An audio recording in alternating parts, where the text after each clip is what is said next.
వేరెవరో బిడ్డకి తల్లిగా ఉండి మీరు భర్తగా ఉండేలా ఒప్పించింది అంటే ఆ పల్లవి సామాన్యమైంది కాదు సారు. ఏదో దురుద్దేశంతో మిమ్మల్ని పావులా వాడుకుంటుంది. నిజం తెలుసుకోవడానికి ప్రయత్నించండి. నిజాలేంటో తెలుసు, అందుకే ఆ నిజాలు అబద్ధాలుగా మిగిలిపోకూడదనే ఇదంతా చేస్తున్నాను. అదేంటో నువ్వు తెలుసుకునే రోజు వస్తుంది. అప్పుడు అర్థమవుతుంది నువ్వు మీ అక్క ఎంత పెద్ద తప్పు చేశారో.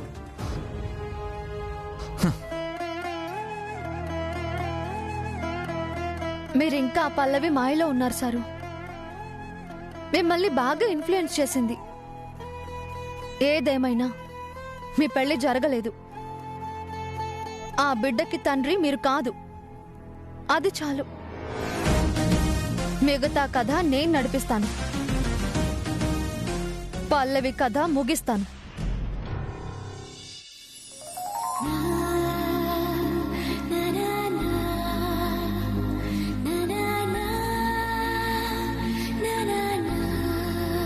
నీకిదే లాస్ట్ అండ్ ఫైనల్ వార్నింగ్ పిన్ని. ఇంకొకసారి నా భార్యనేమైనా అంటే పిన్నివని కూడా చూడను. వా భాస్కర్, ఇప్పుడు పంపావు కదా, ఎస్ ఈ గెటప్ ఓకే. వాలు చెడ వేసుకుని నుదుటిన బొట్టు పెట్టుకుని ఎప్పుడూ చీర కట్టుకునే అమ్మాయి జీన్స్ ప్యాంట్ షర్ట్ వేసుకున్నట్టు ఆధునికత వైపు అడుగులు వేస్తున్నట్టు సాంప్రదాయ మహిళలా ఉంది. వాలు చెడ వేసుకుని నుదుటిన బొట్టు పెట్టుకుని ఎప్పుడు చీరలు కట్టుకునే అమ్మాయి జీన్స్ షర్ట్ వేసుకుంటే అబ్బాయి గారికి అంత ఇష్టం అన్నమాట.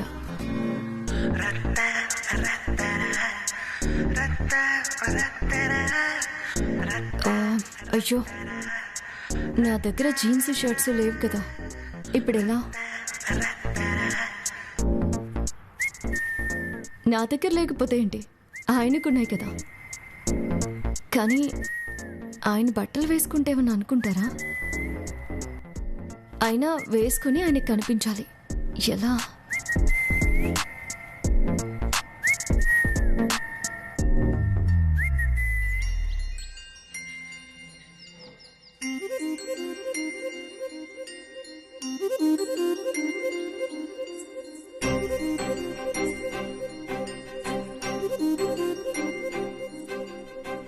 ఇప్పుడు నా వార్డ్రోబ్ కీస్ కనిపించడం లేదు కాబట్టి ఆయన బట్టలు వేసుకోవచ్చు.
నుదుటిన బొట్టు పెట్టుకుని ఎప్పుడూ చీర కట్టుకునే అమ్మాయి జీన్స్ ప్యాంట్ షర్ట్ వేసుకున్నట్టు ఆధునికత వైపు అడుగులు వేస్తున్నట్టు సాంప్రదాయ మహిళలా ఉంది.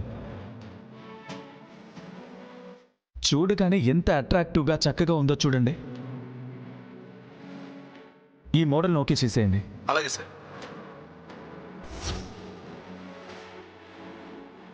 మీ షర్టు ప్యాంట్ వేసుకున్నందుకు మీకు కోపం వచ్చిందా?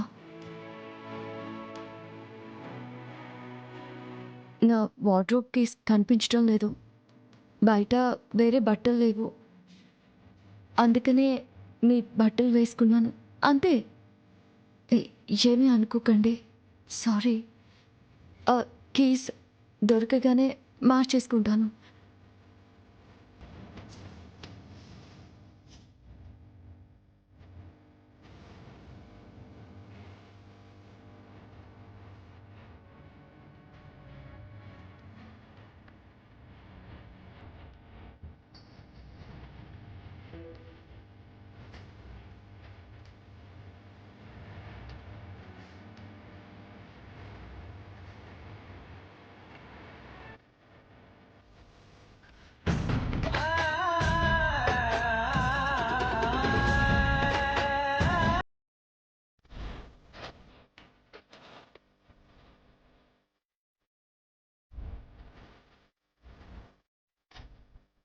కీస్.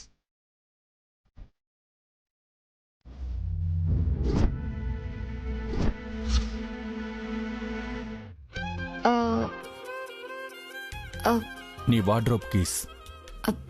వార్డ్రోబ్ కీస్ మీ దగ్గరికి ఎలా? అది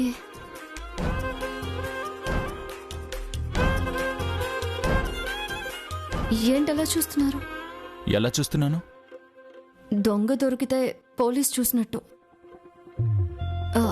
అంటే నేనే కావాలని నా వార్డ్రోబ్ బ్లాక్ చేసి కీస్ ఎక్కడో దాచేసి కావాలనే మీ ప్యాంటు షర్ట్ వేసుకున్నట్టుగా చూస్తున్నారు అంతే కదా?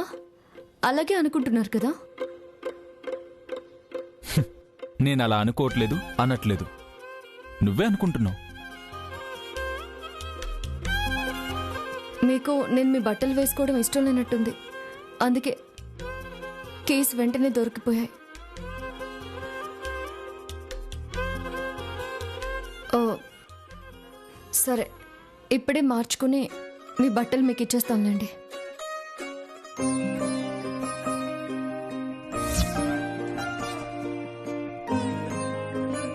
నన్ను దగ్గరికి తీసుకొని చెప్పాల్సిన మాటల్ని దూరంగా వెళుతూ చెప్తున్నారు ఎందుకు? ఒకప్పుడు బంగారం బంగారం అంటూ ఎప్పుడు నాకు దగ్గర అవుతానా అని ఎదురు చూసేవారు. కానీ ఇప్పుడు దగ్గరయ్యే అవకాశం ఉన్నా ఎందుకు దూరంగానే ఉండిపోతున్నారు? పోనీ నేనంటే ఇష్టం లేదా అంటే నన్ను ఎవరు ఒక్క మాట అన్నా కూడా తట్టుకోలేకపోతున్నారు. మనసులో అంత ప్రేమ ఉంచుకొని కూడా మనుషుల మధ్య ఎందుకీ దూరం? అంటే ఒక్కసారి మనుషుల మధ్య దూరం పెరిగితే దగ్గర కావడం అంత కష్టమా? ఇంకా ఎన్నాళ్ళీ దూరం?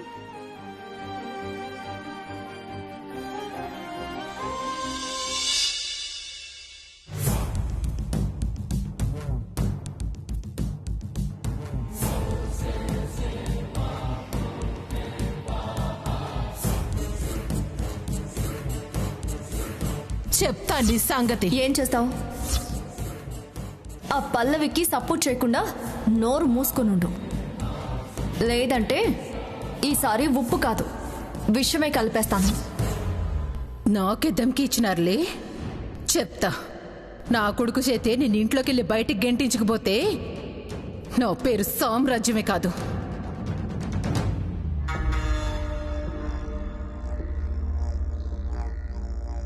ఏంటత్తయ్య చాలా కోపంగా ఉన్నట్టున్నారు? కోపమా? కసి పిచ్చి లేస్తాందిడా. పొద్దున్నేదో కళ్ళు నెత్తికెక్కి వార్నింగ్ ఇచ్చిందిలే అనుకుంటే ఇప్పుడు తినే కుళ్ళ ఉప్పు కలిపింది. నిజంగానే ఉప్పు కలిపిందా అత్తయ్య? అంటే నేను అబద్ధం చెప్తున్నానా? నీకు కూడా నా మాట మీద నమ్మకంలే? నమ్మకం లేక కాదత్తయ్య, శ్రావణిని ఆడుకోవడానికి మీరే కావాలని అలా అన్నారేమో అనుకున్నాను. నేను ఆడుకునేదేంది? గదే నన్ను ఒక ఆట ఆడిస్తాంది. దాని మొహం కూడా చూడడనుకున్న నా కొడుకు కూడా దాన్నే ఎట్లా వెనకేసుకొస్తున్నాడు చూసినావా? గిట్లయితే దాన్ని ఎట్లా బయటకు పంపించేది? నిన్నెట్లా నా కోడలి చేసుకునేది?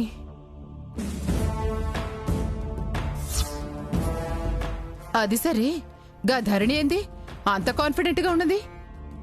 దాని మొగుడిని నువ్వు పెండ్లు చేసుకున్నావని తెలిసినా కొంచెం కూడా భయం లేకుండా మాట్లాడుతుంది. ఎందుకంటే మాది దొంగ పెళ్లి అని ధరణికి తెలిసిపోయింది అత్తయ్య.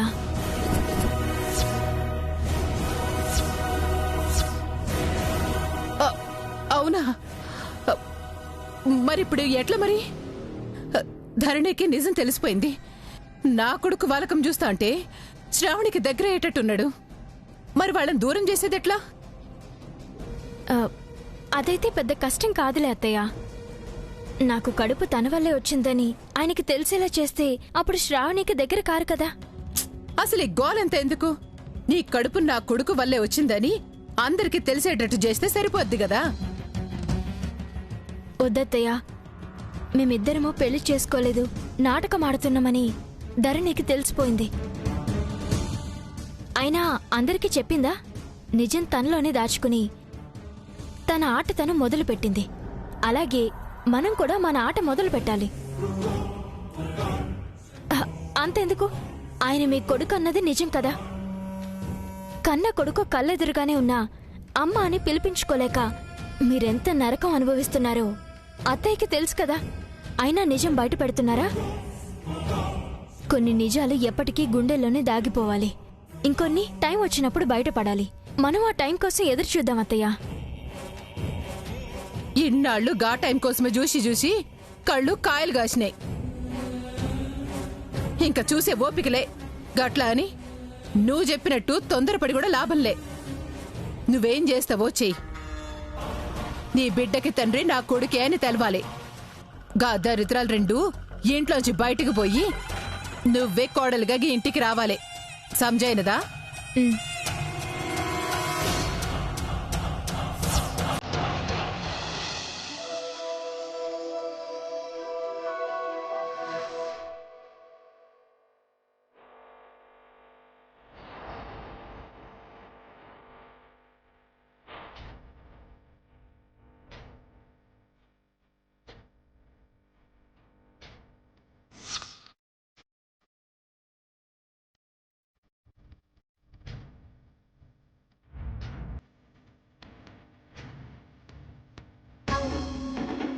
కాఫీలో చక్కెరేసినవా లేకపోతే మీ అక్క లెక్క ఉప్పేసినవా?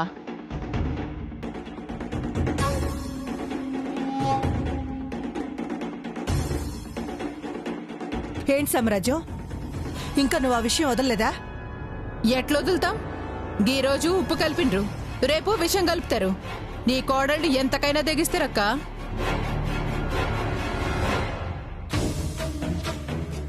పొద్దునే మళ్ళీ గొడవ మొదలు పెట్టావా? నా కోడళ్ల మీద అంత నమ్మకం లేనప్పుడు వాళ్ళు చేసిన తిండెందుకు తినడం, వాళ్ళ చేత కాఫీలు టీలు ఎందుకు తాగడం? నీకు నువ్వే చేసుకుని తింటే ఆపేవారెవరూ లేరు.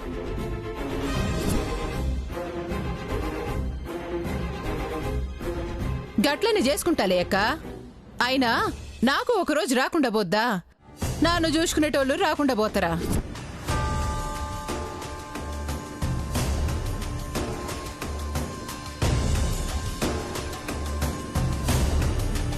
పల్లవి, ఒక్కదానివి చదువుకోకపోతే గదేదో బయటికి చదవరాదు, మేము వింటాం. ఇదేదో కోర్టు కేసులేండి అత్తయ్య.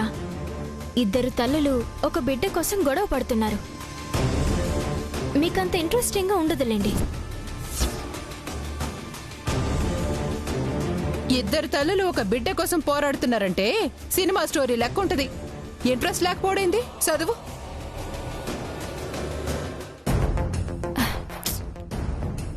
చదివేశానత్తయ్య. సింపుల్ గా మీకు అర్థమయ్యేలా చెప్తాను, వినండి. ఇప్పుడిక్కడేం చెప్పక్కర్లేదు. నీకు కావాలంటే పేపర్ తీసుకుని చదువుకో.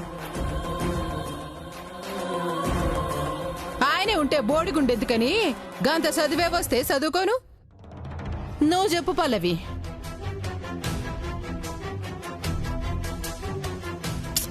ఏం లేదత్తయ్య, పాపం ఒక ఆవిడ బిడ్డని పెంచే స్తోమత లేక తెలిసిన వాళ్ళకి బిడ్డని పెంచుకోమని ఇచ్చింది.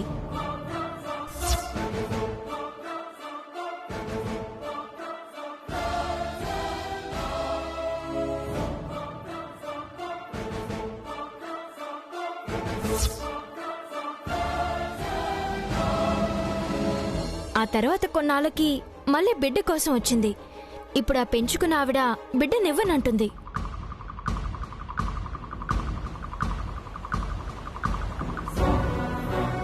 సామ్రాజ్యం, నీ కొడుకు కాదు, మా కొడుకు. ఇద్దరూ బిడ్డ కోసం కోర్టుకెక్కారు. ఈరోజు జడ్జిమెంట్. జడ్జి ఏం తీర్పిస్తాడని అందరూ ఆసక్తిగా చూస్తున్నారు.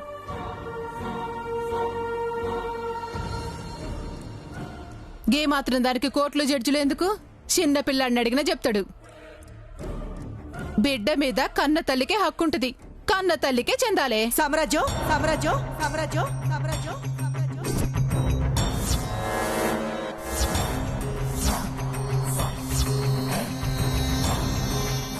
ఏమైందమ్మా?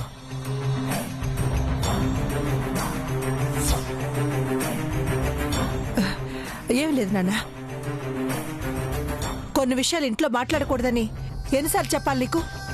ఇప్పుడు నేనేమన్నా అక్క? పేపర్లో రాసిన దాని గురించే మాట్లాడినా కదా. ఇప్పుడు ఇంట్లో గొడవలు సరిపోవా? పేపర్లో గొడవల గురించి మాట్లాడుకోవడం అవసరమా? అది కూడా ఇంటి గొడవే కదక్కా.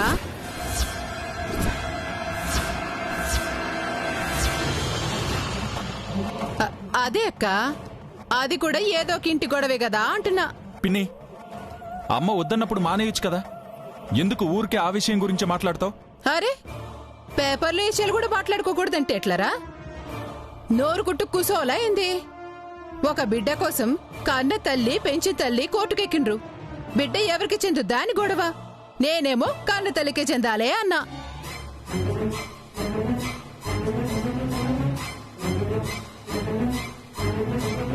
గీ మాత్రానికి మీ అమ్మకి అంత కోపం ఎందుకు వచ్చేసిందో నాకైతే అర్థం కావట్లే. నువ్వు చెప్పు, బిడ్డ కన్న తల్లికి చెందడం న్యాయమా, పెంచిన తల్లికి చెందడం న్యాయమా? సామ్రాజ్యం, అరే ఉండక్క, తల్లిగా నా అభిప్రాయం చెప్పినా బిడ్డగా విక్రమ్ అభిప్రాయం ఏందో కూడా తెలవాలి కదా.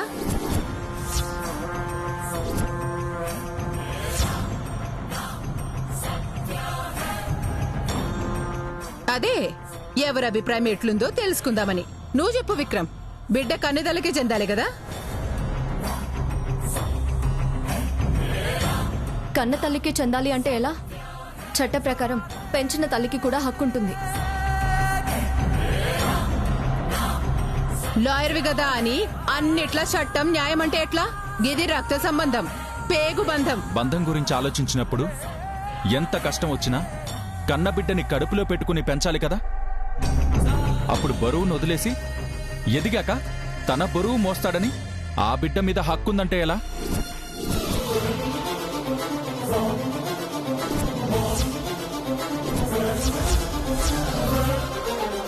అంటే కన్న తల్లికి హక్కు లేదా? పిలిచిన రాడా? మరి పెంచిన తల్లి సంగతేంటి? ఇన్నాళ్లు తనే లోకంగా పెంచుకుని తన మీదే ఆశలు పెట్టుకుని బతుకుతున్న తల్లి నుంచి బిడ్డని దూరం చేసేస్తే ఆ తల్లి ఏమైపోతుంది? ఇన్నాళ్లు ఆ తల్లితోనే బంధం పెంచుకున్నా ఆ బిడ్డ మాత్రం ఎలా వదిలొస్తాడు?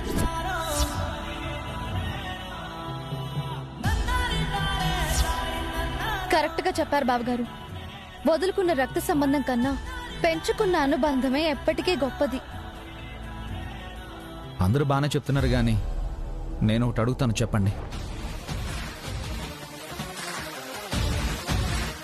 ఒక వ్యక్తి ఒక ఆమెను పెళ్లి చేసుకుని ఇంకొక ఆమెని తల్లిని చేస్తే ఆ ఇద్దరిలో ఎవరికి అతని మీద హక్కు ఉంటుంది? ఎవరికి భారీగా ఉండే అర్హత ఉంటుంది? కొంపదేసి ఇప్పుడు నిజం చెప్పేస్తాడేంటి? మేమేం మాట్లాడుతున్నావు, నువ్వేం అడుగుతున్నావురా? ఏమన్నా సంబంధం ఉందా? ఏ సంబంధం ఏంటో సమయం బట్టి బయటపడతాయన్నయ్య. తల్లి బిడ్డల గురించి బాగానే తీర్పు చెప్పావు, అలాగే భార్యాభర్తల గురించి కూడా ఏం చెప్తావా అని అడిగాను. ఇప్పుడే చెప్పక్కర్లేదన్నయ్య, బాగా ఆలోచించుకో. ఇలాంటివన్నీ జీవితంలో ఎప్పుడొకప్పుడు ఉపయోగపడతాయి. ఏం మాట్లాడుతున్నాడమ్మా అర్థం లేకుండా? ఏమైంది వీడికి?